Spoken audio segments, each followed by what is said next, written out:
नाज़रीन अस्सलाम वालेकुम। जेडे मैं शेर हजरत मौला अली अलैहिस्सलाम दी शान देश पढ़ रहा, ये मेरे बेटे मोहम्मद अवैस चिश्ती की फरमाइश दे उत्ते मैं पेश कर रहा। समात फरमाओ। मिट्टी सारी दा बाप है अली मौला, मिट्टी सारी दा बाप है अली मौला, मुनकर फेर भी कहता मैं जानता नहीं। मिट्टी सारी दा बाप है अली मौला, मुनकर फेर भी कहता मैं जानता नहीं। ਉਹਨੂੰ ਕਹਿੰਦੇ ਹਰਾਮੀ ਹੈ ਜੱਗ ਸਾਰਾ, ਉਹਨੂੰ ਕਹਿੰਦਾ ਹਰਾਮੀ ਹੈ ਜੱਗ ਸਾਰਾ। ਜਿਹੜਾ ਬਾਪ ਨੂੰ ਪੁੱਤਰ ਪਛਾਣਦਾ ਨਹੀਂ, ਜਿਹੜਾ ਪਾਕ ਹਦੀਸ ਨੂੰ ਨਾ ਮੰਨੇ, ਹੱਦ ਉਸ ਨੂੰ ਮੂਮਨ ਕਹਾਂਦਾ ਨਹੀਂ।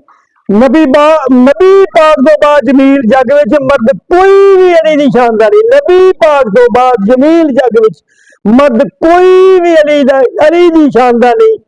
नस्ल आदम दे आदम ने बाप बेशक, नस्ल आदम दे आदम ने बाप बेशक, अली बाप तमाम तरह दा है। तेगे हैदरी खैबर विच जदों चमकी, रंग फक होया आफताब दा है। तेगे हैदरी खैबर विच जदों चमकी, रंग फक होया आफताब दा है।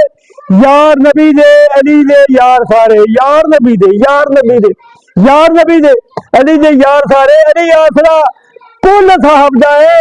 अली मौला जमील है मोमना दा, अली मौला जमील है मोमना दा। यही फैसला इब्ने खताब दा, अली मौला अली मौला अली मौला जमील है मोमना दा।